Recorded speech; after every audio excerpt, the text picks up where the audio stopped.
Hello, this is the hardcore legend Mick Foley, WWE Hall of Famer Mick Foley, three-time WWE champion Mick Foley, shouting out my hearty congratulations to Just Alyx. So if I were you, I would tune in to Just Alyx now, right now, in order to make sure that you have a nice day.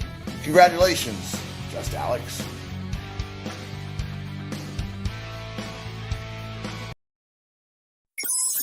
Initiating login sequence. Welcome to Alyx's world.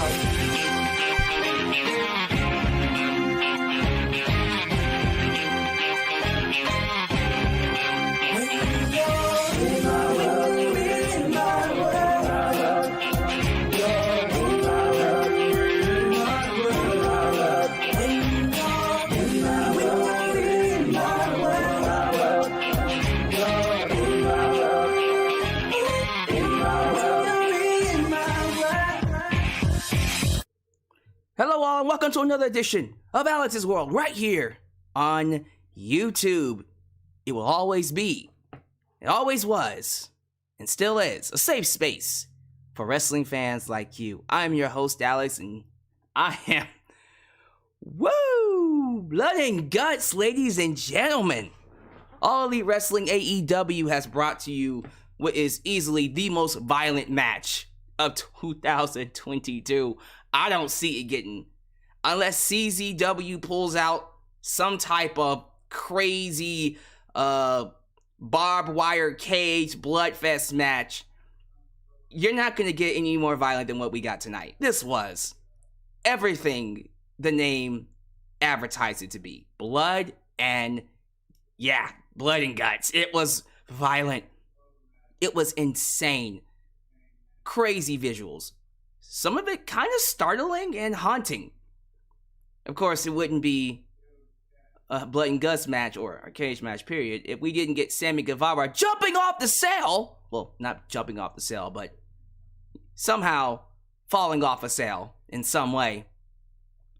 We got all kinds of men bleeding, blood everywhere, and unfortunately, it does come with its downsides. Santana, one half of Santana and Ortiz, Proud and Powerful, was injured during the match. I think he got injured on a Uranagi slam. At first, I thought it was a backbreaker, but unfortunately, during a Uranagi, he tweaked his leg and he was done. Tore his knee.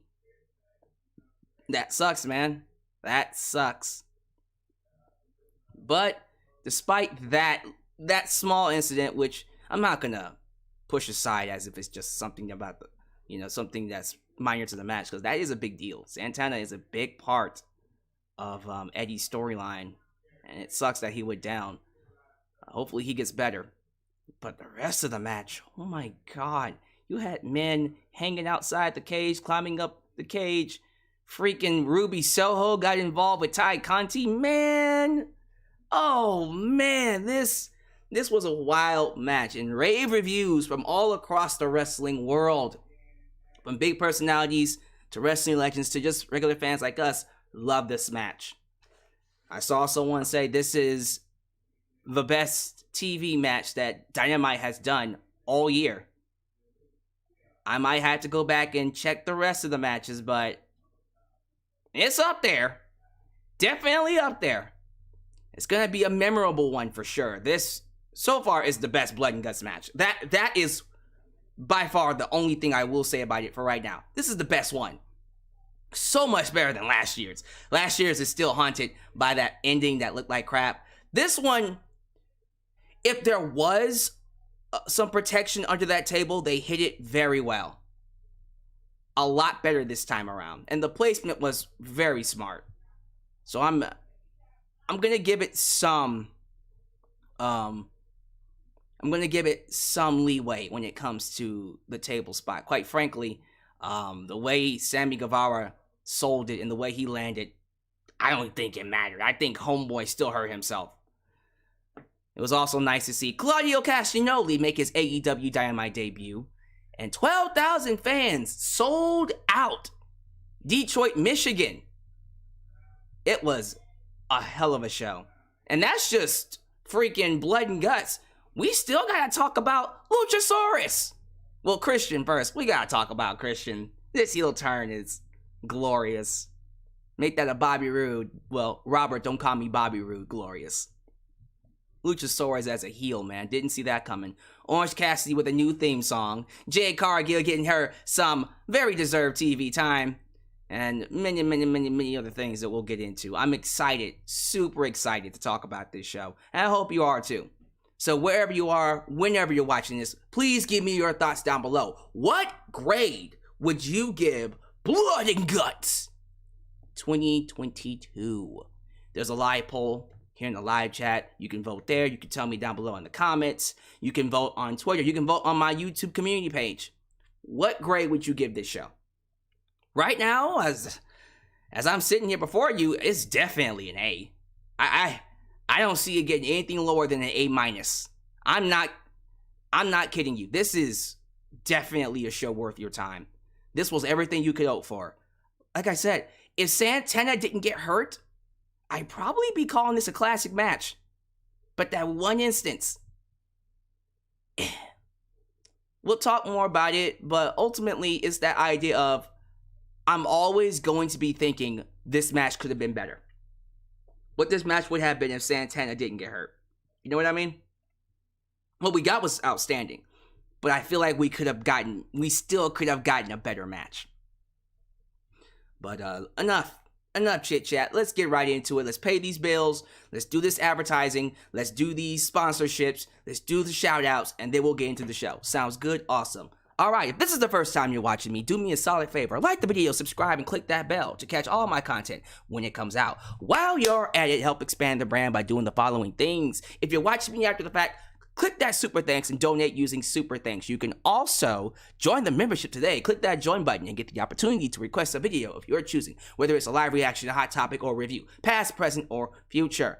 While you're at it, you can also like me on Facebook, follow me on Twitter, just Alyx Central. Also give me a follow on Instagram, give me a follow on Spotify, but also give me a follow on TikTok, for I am the tickest of the talkest. Donate using PayPal, Patreon, Cashapp, VENMO, and yes, Super Chats are officially on. You can donate at any point in time during the broadcast. Get your thoughts played live on the air. Email me at justalexsworld@gmail.com for business inquiries, just to say hi, and please get yourself a t-shirt today at Pro Wrestling Tees. Get your old school Deluxe Man t-shirt, get your new school Alex's World t-shirt, but most importantly, get you a blonde hair, blue eyes, apple pie, America, cause it's the remix t-shirt made by It's J Knox and Firestar Heart. All of this down below in the description box. And sometimes I like to listen to Spotify. Other times I like to listen to iTunes.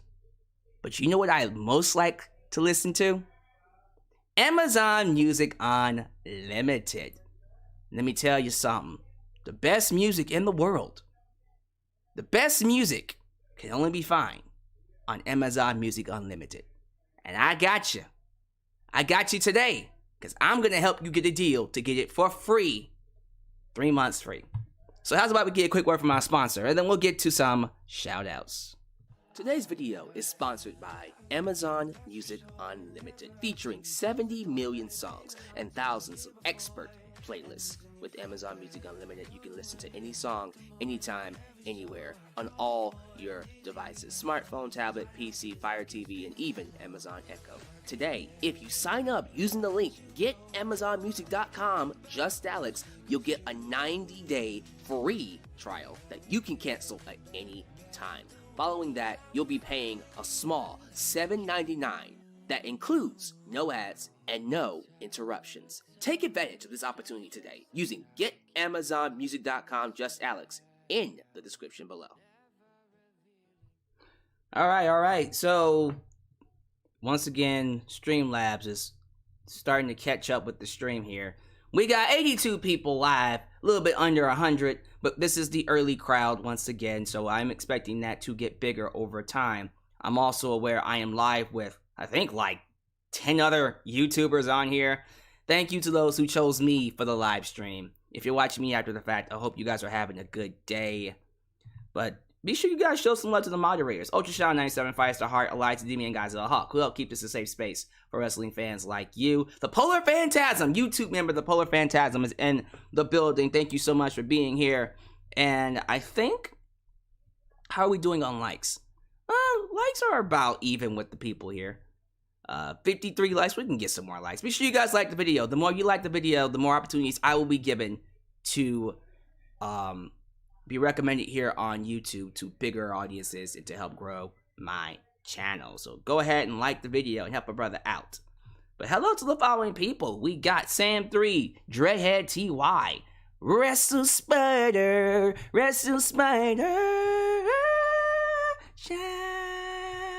Spirit Fingers. Khalil does everything. Khalil, can you jump off of a cell like Sammy Guevara did? That might not be something you can do. But if you could, then you could definitely do everything. How many people are doing that with me? I wonder if I really got that over with my idiots. Probably just one person. Regardless, welcome, man. We got great Reginald Scott. We got the Gamer 35. Mr. 420. Ooh, nice name. It's Steve Callen. We also got New Japan Pro Wrestling Girl Marcus Thomas. Chris. Okay, this is a new one. Chris Rocco Tagalata. Chris Rocco Gileada. One more time. Chris Rocco Tagliata. Close. Not even close. Chris, welcome. Joseph Winters, Agus Chaos. It was a complete fail. Anthony White, welcome. We also got King of Heco Mundo, the Cerebral Assassin, Christopher Carter. We also got Mark French, Arit, Adam Ritter, Juice Man, the 808 Keone, who asks, is Santana okay? Man, I hope so. I hope things turn out for him. YouTube member TXC in the building. Is it by the way, is it TNC? Or did I say it right? TXC. We got Scotty Lukes. That's a new one. Scotty says, I'm surprised that Blood and Guts main event match started an hour before the end. It was a long main event match, but an epic one as well. Very awesome match. Very fun, very awesome match. We got Jesse Kentaro. Is it Jesse Quintero or Jesse Kentaro? Well, regardless. What's up, Jesse? Last but not least, let's give it to Carl Andrews Jr. Welcome, everybody. Welcome. Again, like the video. Get these likes up. Help a brother out. I am very, very excited to talk about this show. And also get into some wrestling news. How about we get to the wrestling news first? We'll let the crowd come in because it's still around 80 people. I think if I start talking, we'll actually get more people coming in. So, just quick wrestling news before we get into Dynamite, Blood and Guts. Alan Angels 5, I think it's like 10 members of the Dark Order because it's Preston 10 Vince, I think. Well, now it's like 8 because they lost Stu Grayson and now Alan Angels. His contract has officially expired. AEW will not be renewing the contract of Alan Angels, number 5 of the Dark Order. And he was trending on Twitter. People were upset. They were angry. Like, how could you get rid of Alan Angels? He's such a good talent. And maybe I'm going to get a lot of flack for this, but I'm going to keep saying it until it sticks. Y'all, the standard has changed. AEW standards are no longer what they need to be. You can't just coast on the roster no more. I'm not saying Alan Angels isn't a great talent. I honestly think Alan Angels is really good. He has a huge potential to be someone big. But right now it's just potential. With all of these wrestlers coming in, guys, think about this. Within 3 months from now, AEW could have Johnny Gargano, Paige, Sasha Banks, and who was the other person that recently I heard contract expired? Not Naomi. I think Naomi's going back to WWE. They might get Naomi. But there's another big name. They got Claudio. We knew he was coming in. But there's someone else I can't remember.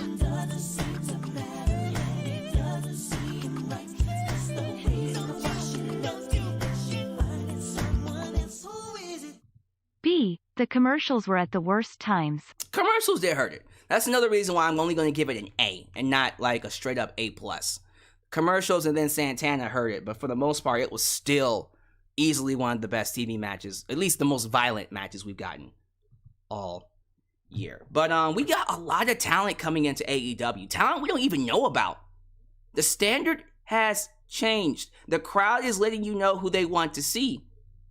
They're not chanting for Dark Order. They're not chanting for Evil Uno or number 10. If anything else, John Silver, and Alex Reynolds, and even, I dare say, Anna Jay, they're the only reason that group is even a thing. Oh, and Colt Cabana. Yeah, those 4 people. But outside of them 4 people, we really don't need the group anymore. And I'm not saying the group doesn't hold any relevance. I'm always going to remember it as Brody Lee's group. Every time I think about the Dark Order, I think about Brody Lee. Rest in peace. But you know what, man? I'm going to just say it. Hate me all you want. I think the group has run its course. The group has run its course. There is literally no reason to keep this group around. And if they're going to keep dropping them like flies, if Stu Grayson's contract is going to be let go, and they're not even going to try to get him, same thing with Allen, I'm assuming the same thing with Evil Uno, then you know what? Let the group just, let it peter out. Let it be done. Disband the group, have Alex Reynolds and, of course, John Silver as a tag team go do their thing. Have Anna Jay do her thing. She's great. She doesn't need the group. The group needed her, if anything else. Have Colt Cabana move over to Ring of Honor, do his thing. If you want to let go of Evil Uno or keep him, that's up to you. Quite frankly, I would let him go. Let him go be with Stu Grayson. Let those 2 go do something else somewhere else. Okay, they can, honestly, they want to go to WWE, let them. I think they'll be fine. Let them go check out other stuff. Because this Dark Order group, it had a good run. It was funny. Loved the BTE skits. The stuff with Brody Lee is classic. John Silver carried that group in comedy for the longest time. But listen, if it's not even gonna play a role in Adam Page's storylines anymore, we don't really need the group to exist. That's just my opinion. I'm not saying you can't like the Dark Order. I'm not even saying that you can't be fans of them. You don't even have to agree with me. If you want them to stay, awesome. I just... Sorry. I just feel like there really is no reason to keep this going. That's just me. Thank you. Someone just told me Tommaso Ciampa. Tommaso Ciampa's contract is about to expire very soon as well. So think about all those people. And Wyndham. We might get Wyndham. I don't know. I'm a bit on the fence about Bray Wyatt Wyndham, but he just signed, well, he didn't sign. He filed for a trademark, He filed for a trademark for a new name. I mean, he filed for a new name and a new wrestling name. Why would he go back to WWE? That doesn't make any sense. You get what I'm saying? So, yeah, like, I was going to say Tommaso Ciampa, but fuck it, we might get Wyndham too. The standard has changed. If they're just coasting, they need to be let go. They got to be let go. We need to move on from the Dark Order. I'm not even saying that they're a bad group. I think it's time to move on. You gotta make room for the talent coming in. It's put up or shut up. The other piece of news, Maria Kanellis. Maria Kanellis has, sorry about that. Got to turn off my phone. Hopefully it's not an emergency. Maria Kanellis, ladies and gentlemen, had talks with Tony Khan to come in to be a booker for Ring of Honor. Yeah, Maria Kanellis was apparently the booker for the women's division. And who knows if we're going to bring the show back full time. Maybe Maria Kanellis is going to come back and write for the women. And people are telling me when she was writing for the women, she did a great job. I believe you. I believe you 1000%. I think Maria would be a great addition to the booking or just the creative team in general when it comes to Tony Khan, AEW, and Ring of Honor. And I say AEW because why not have her write for the women's division of AEW too? Screw it. If she shows that she's very good at it and she can make it work, why not? Screw it. But I'm very, very excited to know that Maria is coming back in to help out Tony because he needs the help. If he's going to be running AEW, he can't also be running Ring of Honor at the same time. That's too much work for one person. I say have Maria and who was the other booker? Delirious? Was it Delirious or was it who am I thinking about? There was another booker. Oh my god, it was someone big too. All right, I'm blanking on the bookers now. But Delirious and Maria, that's fine. They can write Ring of Honor, and Tony Khan could just fund it. I'm very excited that he's building his team now. He needs to. He can't do everything by himself. So, very excited about that. The last piece of news. Sasha Banks, ladies and gentlemen. Sasha Banks. Still in the news. People are still talking about her contract situation. Raj Giri did come out and gave us more details about Sasha Banks' release. Apparently, she was released from her contract on June 10th. Now, as a result of her being released, she has to do the 90-day compete clause, meaning she will not be able to do anything until July, August, September 10th, if that's true. So, the reason why it hasn't been made official, again, this comes from Raj Giri, is WWE is hoping she'll cool down and they can smooth things out and bring her back. They're trying to re-sign her. After everything they did, after burying her on TV, telling the world that she let us down and she's very unprofessional, not just once, but at least a good 2-3 times. Her and Naomi. After all of that, you want to reconcile with her? I'm sorry. I'm going to stick to what my original opinion was. She ain't going back. She's made up her mind. You don't walk out twice on WWE and then smooth things over. There's no smoothing this over. She's done. You can't resign. Y'all can hope that she'll turn around, but she ain't coming back. Why? For what reason? They've already used her for literally everything they can possibly use her for. She's done everything possible. She's won all the titles. The only thing she hasn't done is win the Rumble. But she's main event WrestleMania. She made history with Bianca Belair. She won a goddamn ESPY. And still, throughout all of that, she never got the same respect or the same love and adulation as a Charlotte Flair, as a Ronda Rousey. As soon as Ronda Rousey walked in there, she ceased being relevant. See how quickly they tossed her aside for Ronda Rousey? See, a lot of people just think Sasha should be grateful, should be happy to be there, should be like a Dana Brooke or Shotzi, and I don't even want to say Shotzi. Shotzi doesn't seem like she's happy. But a lot of these women who are just happy to be there, happy to take a paycheck, doesn't matter what you use them for, just pay them, right? That's not Sasha. I don't think that ever was her. She knows her value. She knows she can be better elsewhere. And if it's true that she got released and she has an opportunity in the next 90 days to go to AEW, and I don't really know what her contract situation is, but I am told that her actual contract expires like around August. So I don't know how this works. So like if you got released before your contract is up, do you still have to wait the 90 days? Just curious about that. Just very curious to know like what the deal is with that. Because if you don't, and she gets free around August, she could show up at All Out. Holy shit. Oh my god, that would be a death blow if she showed up at All Out. I don't know if she will or not. We'll have to see. But yeah, we're looking at Sasha Banks. Well, Mercedes KV, I suppose. Mercedes Banks, Mercedes KV coming in to AEW. And you think she's going to go back to WWE after the disrespect they showed her? Think about what precedents that sets. Think about what that's going to tell the roster. You're going to let Sasha Banks walk out on you. Not once, but twice. And then you still bring her back? What message is that going to send to the roster?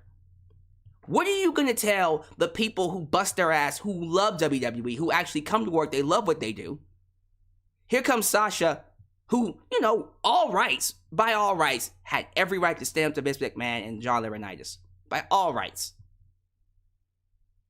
What in the world would you do if you bring her back and tell the roster she gets to do that to us? You can't. No. No, sir. No, sir. That's going to be a horrible look for them. They need to take this L, and you need to let her leave.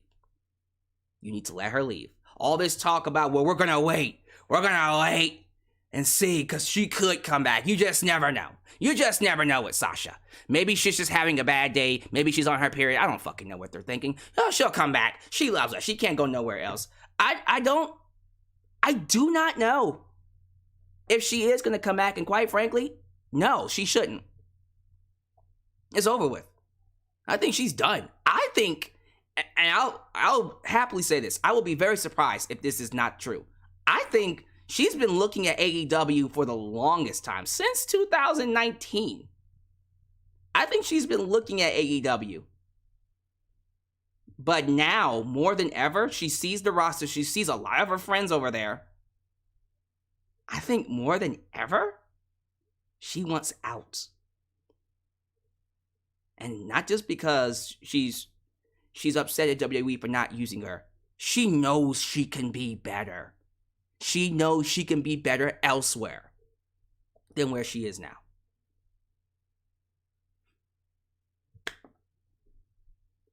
So I think she's done. That's just my thoughts. How do y'all feel about it? Let me know down below. All right, we're going to play some super chats, then we'll get into the Dynamite review. 'Cause you are my love. Do you ever dream of friends?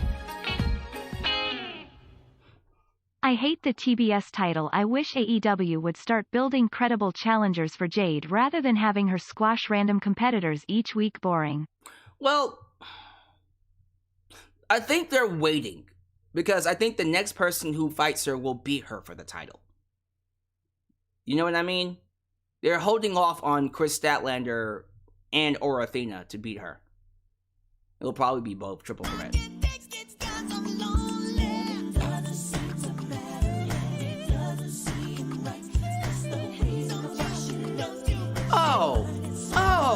Oh, we're talking about this. What with TK giving hugs? Dude is creepy as hell. Firestorm Goku, you started something. You know what? No, we're not going to the review. Back it up. Back it up. Let's talk about this. Let's talk about this really quickly. I wasn't even going to bring it up because I thought it was stupid, but since someone decided to spend money and make it a topic, it would be it would behoove me, there you go, if I didn't talk about this. So, those of you who don't know what's going on, you're thinking, what's wrong with the hug, right? Well, let me set it up for you. Let me find the photo really quickly, because it's been a while. It's been a while since we talked about this. All right, so come with me to my Facebook. Let's go to my Facebook. And here it is. So let's find this photo really quickly. It's not going to take that long. And we'll talk about all the blood and guts stuff and Dynamite just a second. We already talked about Sasha. I just talked about Maria Kanellis. And then Alan, as I said before. Oh, yeah. Nice little piece of news. Glad I ran by this. You guys know I'm going to Comic Palooza. I got my dates, I think, yesterday. I will be doing 2 panels. The first panel is on July 16th. So you want to be a YouTuber. And the next panel is a Marvel discussion. I was told there are no wrestling panels this particular time around. There will be an AEW panel, but I'm not hired by AEW, so I don't think I can be a part of that. But I'm on a Marvel and freaking YouTube panel, y'all. That's crazy. Absolutely crazy. But check that out. I'm pretty sure you guys would like to hear it. All right, let me find this. I think I'm close. I still gotta keep going back. Because I'm telling you, it was a while ago. And people are like, what the fuck is happening? Why? There it is. Found it. All right, here it is. This is what people are talking about. Tony Khan, during the AEW Media Scrum gave Claudio a hug. Very emotional. And you have to understand, this man went through hell. And I mean hell.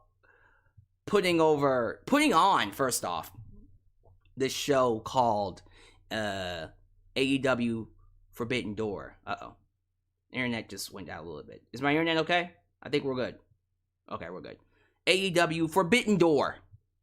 And right now it's receiving rave reviews. Lots and lots of great reviews.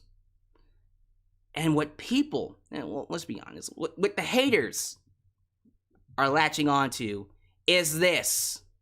Tony Khan hugging Cesaro. Really?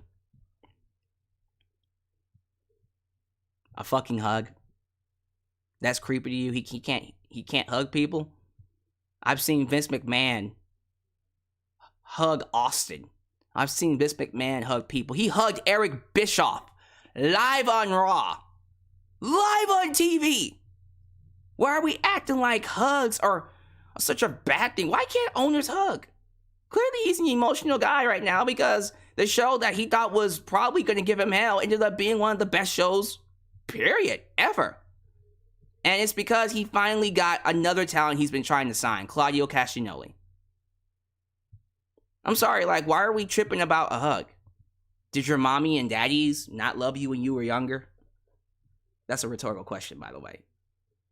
Like, this is what we latch onto. See, this is what fans do. When they can't find issues with AEW, although there are, they're just too incompetent to find legit reasons and latch onto them. You find stupid shit like this. Because Vince Russo was on Twitter talking about, bro, he's hugging people, bro. Shut the fuck up, you losers. You clearly didn't get loved by your parents, probably for good reason when you were younger. If a hug bothered you. A hug! I'm so sick of this toxic masculinity generation of wrestlers. I really am. All that craziness over a hug. It's not even like he was kissing him or anything. And even then, if that was the case, I'd still be like, and? It's a hug. It's a simple hug. No big deal. At all. There's nothing wrong with it. Don't let these toxic masculinity people tell you that there's something downright disgusting about a hug, because that means they never got hugged in their life. And clearly they need a hug. Probably could use one right now. But yeah, that's just crazy. The game says, by the way, Alyx, really enjoying the new podcast. Can't wait till it gets bigger. Oh, yeah, we'll definitely talk about that really quickly. So he's talking about my second YouTube channel. Not the massive channel, so actually my third YouTube channel. Raw Cognizance. And you know what? I'm going to put it up right here, since a lot of you apparently like it and you're checking it out more. Raw Cognizance, my podcast here.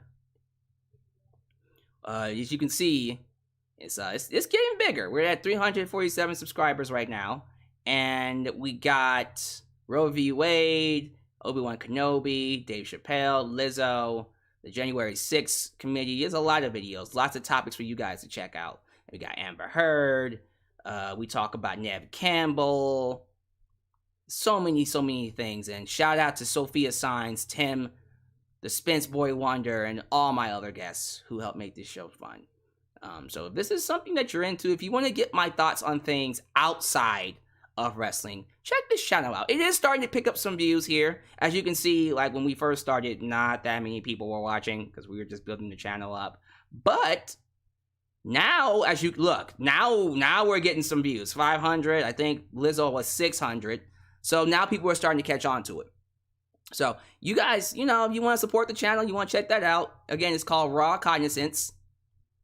We really appreciate the support there. Thank you so much for bringing that up. Okay. Enough is enough. Let's get to it. Dynamite. Let's talk about Dynamite. They were live in Little Caesars Arena in Detroit, Michigan. 12,000 fans sold that bitch out. What an awesome crowd. A big, massive crowd. And apparently, they're still there for Rampage. No one left. So Rampage is going to be fire on Friday as well. I'm very excited. Very excited to talk about this show. The energy was there. Commentary was great. Lots of stuff happened. And I really do mean a lot of stuff. Not just with the main event, which was fucking crazy. Trust me, I'm going to get into that. But there's a lot of things that I thought was great. So let's get right into it. The show opened up with Orange Cassidy taking on Ethan Page. Orange Cassidy, of course, debuting his new theme song, Jane, which apparently is a theme song he used on the Indies. I thought the last theme was cool. I'm so used to that being his thing, but I think I wouldn't mind this being his permanent theme, the new song, Jane. I think Orange Cassidy proved himself at AEW's Forbidden Door with New Japan Pro Wrestling that he is a household name. He is a major star. He had an all-time classic with Will Ospreay. This man is a great performer. And the fact that we opened up with him to take on All Ego Ethan Page. Oh yeah. Just a great performer. Doesn't need a championship. That's the type of talent that doesn't really need a championship. The entire match was basically, it almost was a parody on Hogan trying to slam Andre, where throughout the match you had Will Ospreay. Wish it was Will Ospreay. Give me that rematch. You had Orange Cassidy trying to body slam Ethan Page, but Ethan Page was too powerful and too strong. But then you get the antics in with the pockets and the phantom kicks, and he eventually does slam Ethan Page, and then gets the victory with the Orange Punch. Love the spot in the middle with Dan Lambert, who I think he actually had orange juice. And Orange went to punch him. Dan Lambert cowered away. And then Orange took the juice and drunk it. The crowd lost their shit for it. Little stuff like that just makes Orange Cassidy an excellent character. And then at the end, we got Chuck Taylor coming back. Chuck Taylor and Trent, the best friends, come out to give Orange Cassidy a hug. Great stuff. Got to give the people what they want. The best friends are back together. And then, oh man, I gotta gush. Christian Cage. I didn't get a chance to talk about this last week because I was doing my preview for the show, but Christian as a heel is next level. Why is it that every time he goes heel, it's almost like he just gets instantly better, 10 times better? I loved his heel promo last week where he said, "Jungle Boy, your daddy's dead, and I'm gonna be your real daddy when I sleep with your mom." Just a complete asshole. And then this week, he came out, you know what, it was horrifically terrible of me to say what I said last week. So I'm here to apologize about not saying, your whole family should die, except your mother, because I'm gonna sleep with your mom and be your real daddy. He's just digging his grave. It's just awesome work. It makes me wish this is what we would have gotten from Jump Street. I wish he would have came in as a heel. He probably would be a world champion right now. He's doing excellent work. The best work of his career. I love it. It's amazing. Just great stuff all around. Just before you think it couldn't get any better, Christian gets in the microphone. He continues in the microphone, actually. He was already in the microphone. Says, "So, I know I scheduled a match for tonight, but the match isn't for me." And then you hear this interesting theme song. And then you hear a dinosaur roar, and you go, no. But yes. Luchasaurus turns heel. Christian has contaminated the mind of Luchasaurus. He has completely disintegrated Jurassic Express. It is no longer a thing. Luchasaurus has turned heel. He gets into the ring and destroys Serpentico. That was the talent that he wrestled in seconds. And then afterwards, he leaves with Christian. Wow. First off, where do I even start? The end of Jurassic Express. Honestly, yeah, They did it at the right time. It got to a point, it was starting to get to a point where I was like, all right, let's do something different with them. But before I could say it, they ended it. So that's good. This was the right time to break them up. I'm very excited to see what both Jack Perry, Jungle Boy Jack Perry, and Luchasaurus does. I'm super excited. I think both of them could be main event players. So clearly we're going to do Jungle Boy versus Christian at All Out. That match is going to be fucking amazing. Before then we'll get Luchasaurus versus Jungle Boy, of course, but man, I am excited. This is the type of shit that gives me hope that wrestling can still build a big audience, because this is top-notch, grand level storytelling. And honestly, if this is done right, I know the ultimate plan is most likely, it is to get over Jungle Boy as a main event player. Shit, you might end up getting both Luchasaurus and Jungle Boy over, because that's some big moves they made. Crazy stuff. Super excited to talk about more of that when we get more details. But yeah, Luchasaurus is a heel now. Talk about that. Then we got Max Caster and the Ass Boys, who are still more over than 90% of the roster in WWE. And the Ass Boys were serious this time. They were very serious. They didn't want to hear no Ass Boy chants because of what happened on Sunday. So out runs Danhausen, who gets a massive pop in Detroit. And then Danhausen says, I found some wrestlers that, they can wrestle a little bit. And then out walks FTR, and the roof blew up the place. FTR got a rock star. FTR is getting rock star receptions everywhere they go. Everywhere they go, they get rock star receptions, man.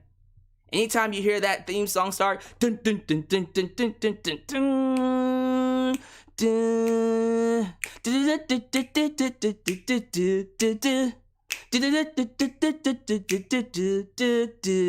It's just like, it's crazy to me.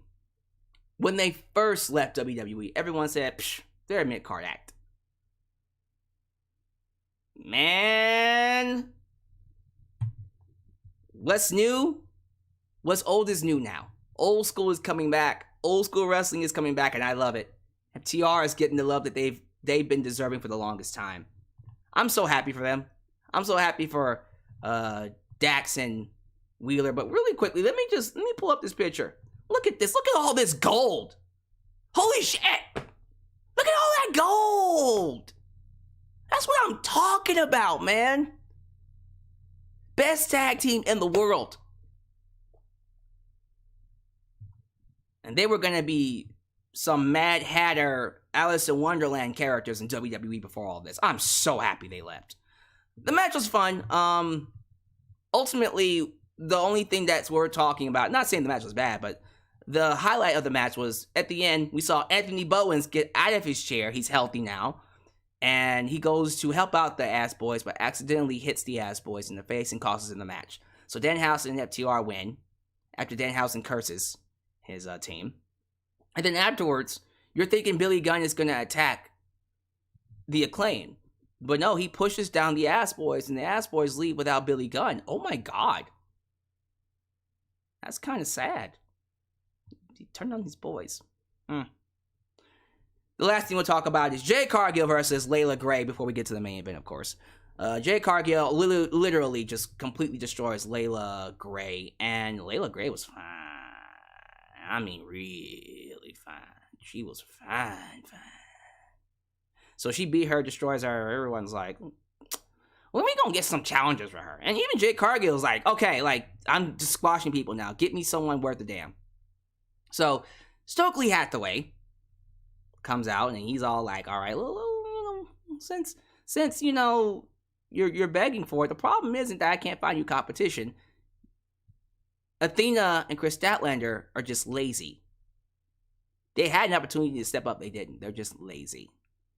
And then Athena and Chris Statlander walk out, and when they're about to attack Jade Cargill, we see Layla Gray, who was literally in a match with Jade Cargill, turn around and help Jade Cargill attack Athena and Chris Statlander. And that's where you go, huh, that's a nice twist. That's kind of scary, because now you start to see there's a veil around Jade Cargill. It's not the fact that, how do I put this? It's not the fact that people don't want to fight her. You start to see that she's being protected. Not just like really protected, but like in storyline protected. Stokely Hathaway has formed a veil around her to protect her ego. And it's making her feel a lot more stronger and a lot more dominant than she really is. It's like she's built this wall, this titan wall around her. And to beat her, you're going to have to not just beat her one-on-one, you're going to have to get around all the politics and all the craziness and the mastermind that is Stokely Hathaway. Plus the baddies. She's hard to beat. And she's going to talk all this mess talking about how she's the greatest in the world. And she's going to stay undefeated. I love it. I love this booking of Jade Cargill. Excellent. That's what the fuck I'm talking about. So when she does lose, it's going to be a big deal. Someone just said, like, she should go ahead and win both belts. Honestly, if this is the booking we're going with, fuck it. Give her both belts. Give her the women's and TBS titles. This is a great way to book her. It's smart, too. Young Bucks are on talking about Red Dragon and Adam Cole being out on injury. Hiroki Goto and Yoshihashi will fight them on Rampage. And then finally, ladies and gentlemen, finally, throughout all of this, we finally get to the main event. But before we talk about it, let's play some super chats, and then we'll get to the main event. 'Cause you are my love. Do you ever dream of me? My issue with these ex-WWE talents coming in is what will happen when they leave. Who will AEW have in 20 years that will hold down the fort? Good question. Maybe they can continue to build things. By the way, we have 120 people live. I'm happy we finally grew the audience. Get these likes up. We're only at 77 likes. We can get to 100 likes. I believe you. I believe we can. I believe we can.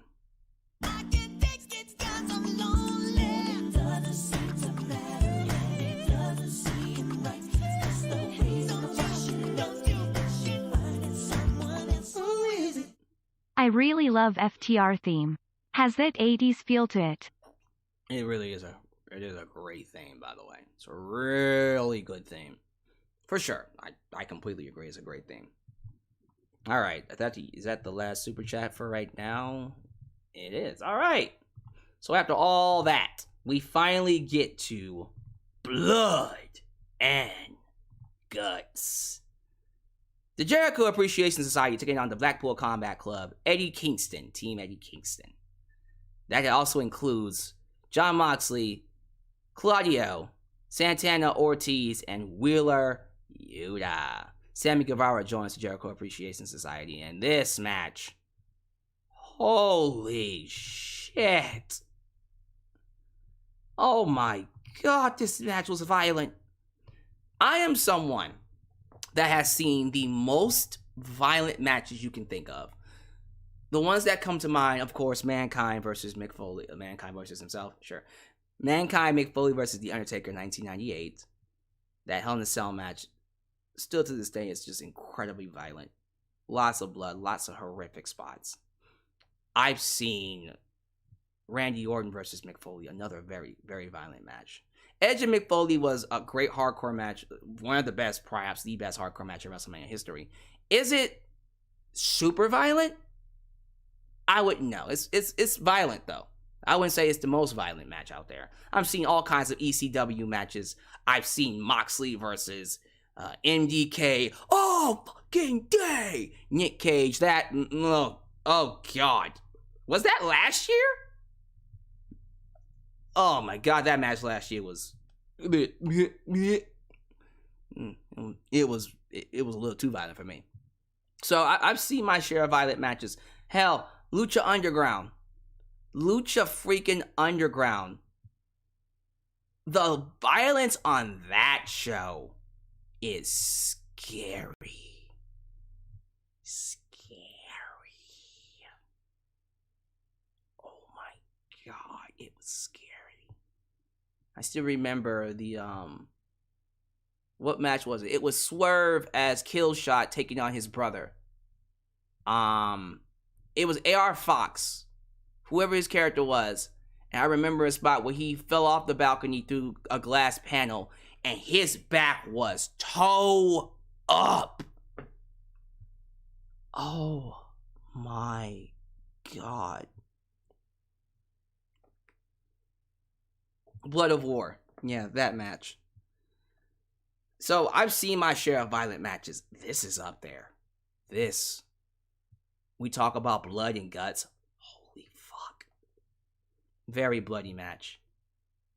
Crazy, crazy spots. Love that we started off with Claudio Castagnoli and Sammy Guevara. That was a great pairing.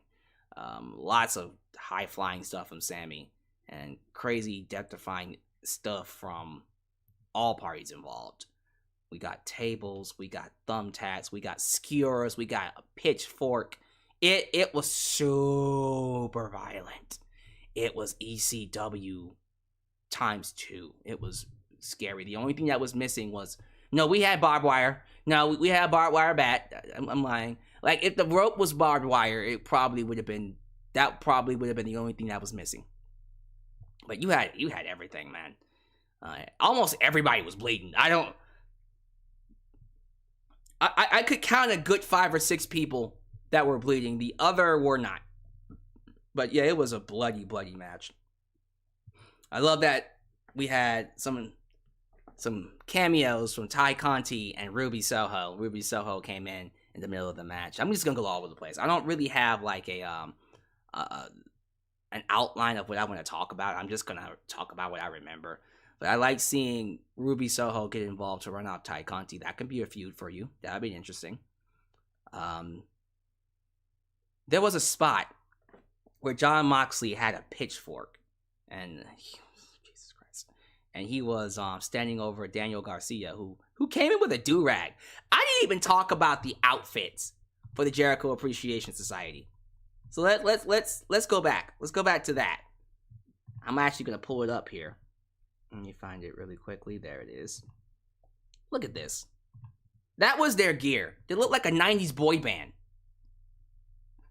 Seriously. Everybody, rock your body right. Jericho Appreciation Society is back. All right. Oh my god. Oh my god. Tell me why ain't nothing but a honey. I never wanna hear you say I want it that way. So, you know what I mean? Like, seriously, I like it though.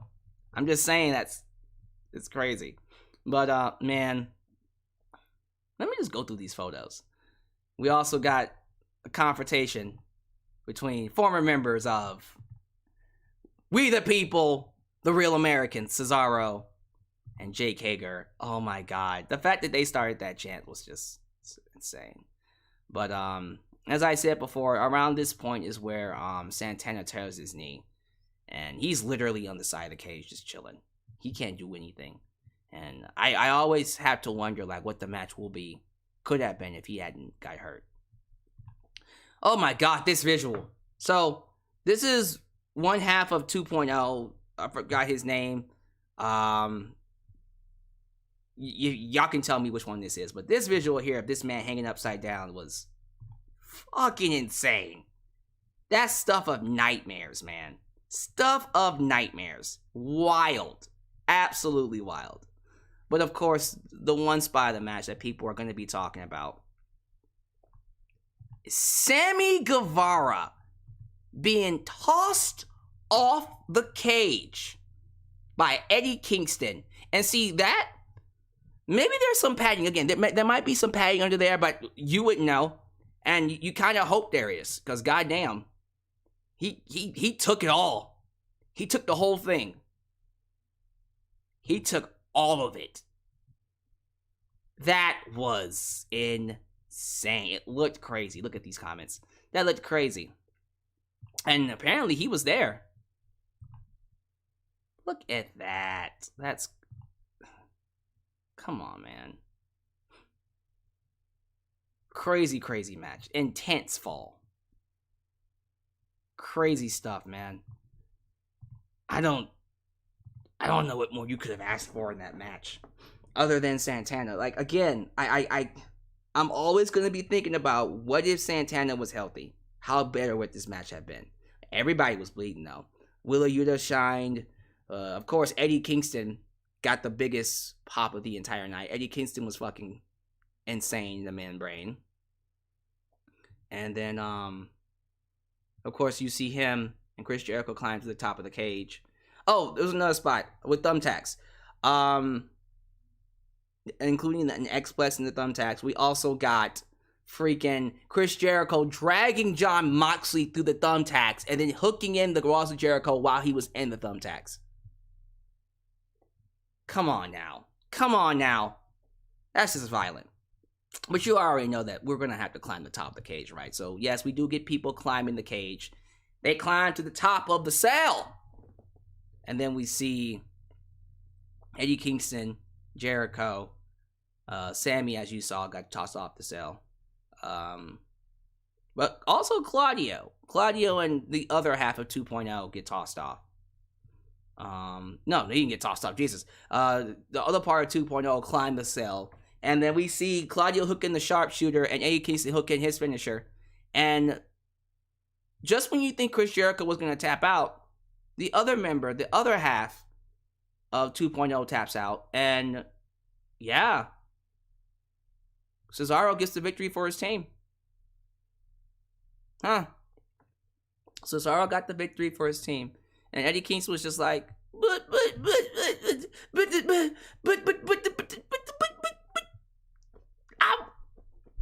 I wanted that victory, man.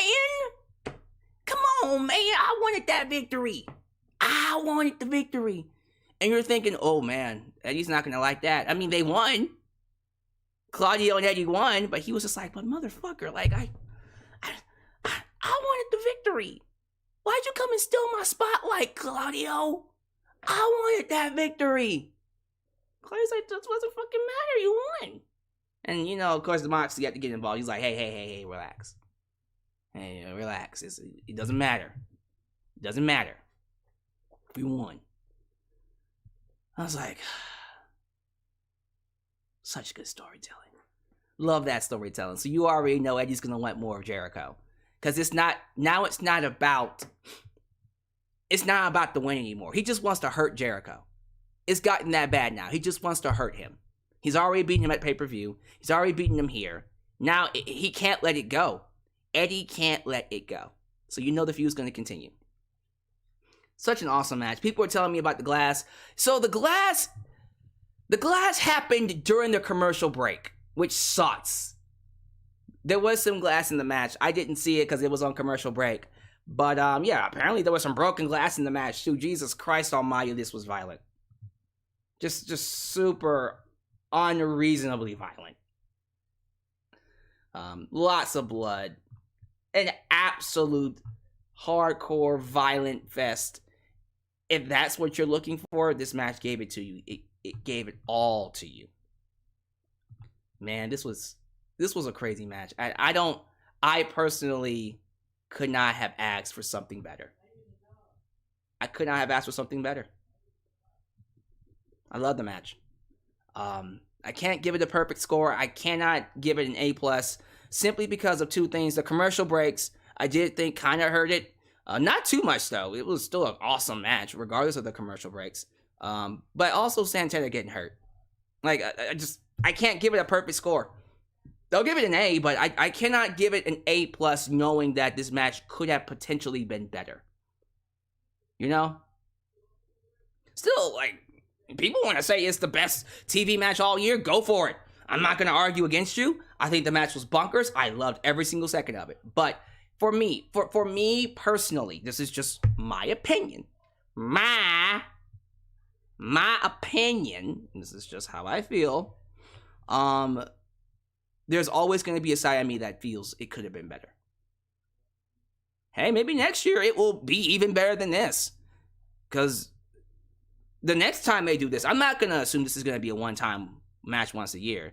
But I'm very curious to know who else will be in this. I'm thinking, you know who I think will be in this match next year? Omega and Adam Cole. I think Omega and Cole are going to get this match next year, and I'm very excited about that. That's going to be fun. So, there you go. Blood and Guts 2022. I thought it was an outstanding match. It was everything it was advertising itself to be. Man, Claudio's on a roll. AEW's on a roll, man. So, that's it. That's my thoughts. I think next week they're going to do a TNT Championship match between Scorpio Sky and Wardlow. Give Wardlow that belt and don't even look back. It's time for him to go on a dominant run. So Wardlow will win the TNT title. I'm excited to see what build-up comes as a result of All Out coming up. All Out will be happening in September. So starting July. Yeah, July's next month. Jesus Christ. So July all the way through August, we'll have 2 months of build for All Out. Maybe we'll see a return from CM Punk. We don't know. We're still playing it by ear.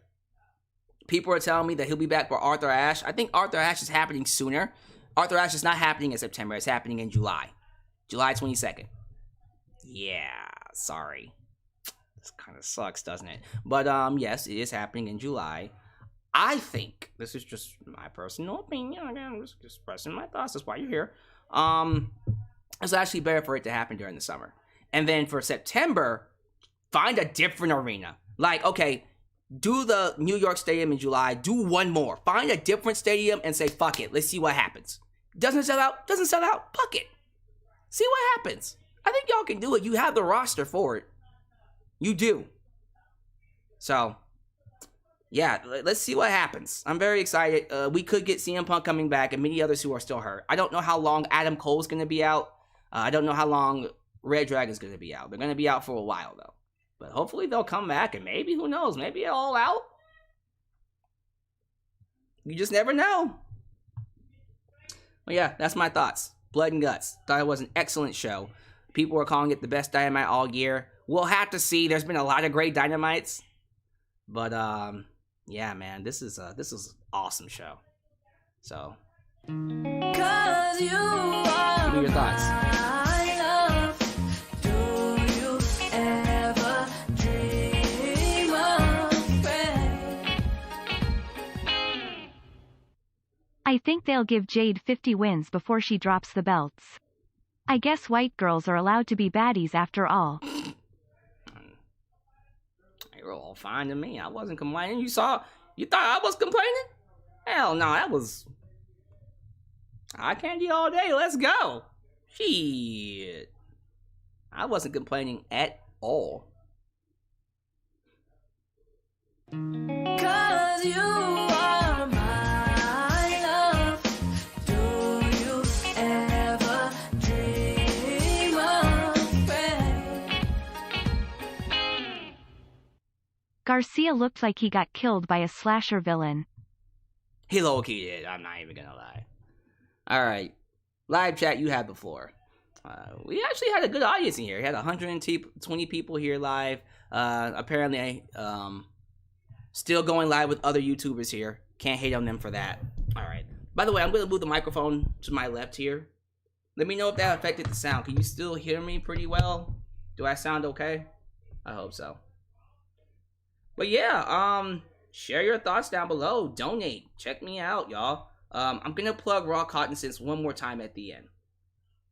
You know, some YouTubers said he doesn't want Sasha, Paige, and Candice LeRae on AEW. Instead, go to Impact because they treat their talent better and is the best booking creative company.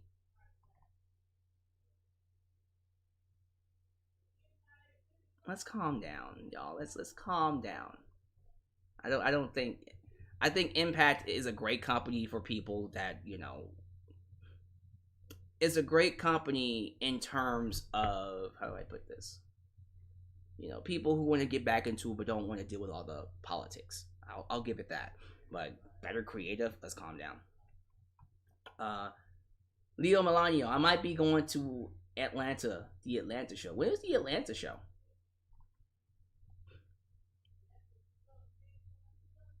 XE Kid. Do you think Ciampa is going to AEW? Yeah, absolutely. I don't see him staying. I don't really understand why he would stay with WWE when they really, really have nothing for him. Amazing Tribe, Maria Kanellis, job as wrestling booker producer for Ring of Honor. Someone told me all the bookers. Was it Mark French? Mark French, here it is. Marty Scurll, Adam Pearce, Chris Hero, and Steve Corino. Oh, Marty Scurll was a booker. That's right, he was. And Delirious, too. Delirious isn't on here, but I'm cool with that. Robin sucks. Damian Wayne sucks. Where's Chris Hero and Marty Scurll now? Chris Hero's probably just chilling. He can probably be brought back. If you bring him in, fuck. Let's see here. Tony just incredibly happy to see his people, and he's a mega fan at heart. Yeah. Why are people tripping over a hug? That makes no sense to me. Never got that. The game, by the way, really enjoying the new podcast. Yes. Once again, Raw Cognizance. Go subscribe to Raw Cognizance, ladies and gentlemen. Matter of fact, I'll put that in the description. Subscribe to Raw Cognizance. Check it out.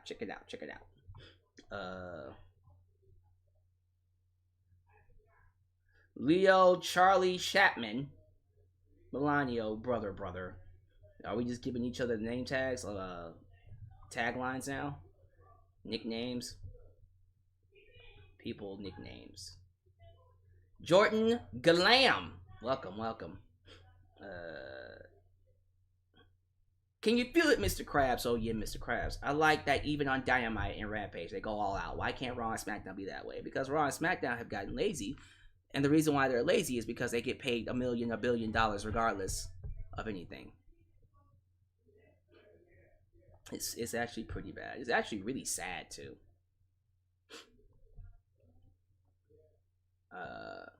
Gen X 6887 says, I knew FTR would prosper in AEW. That's good.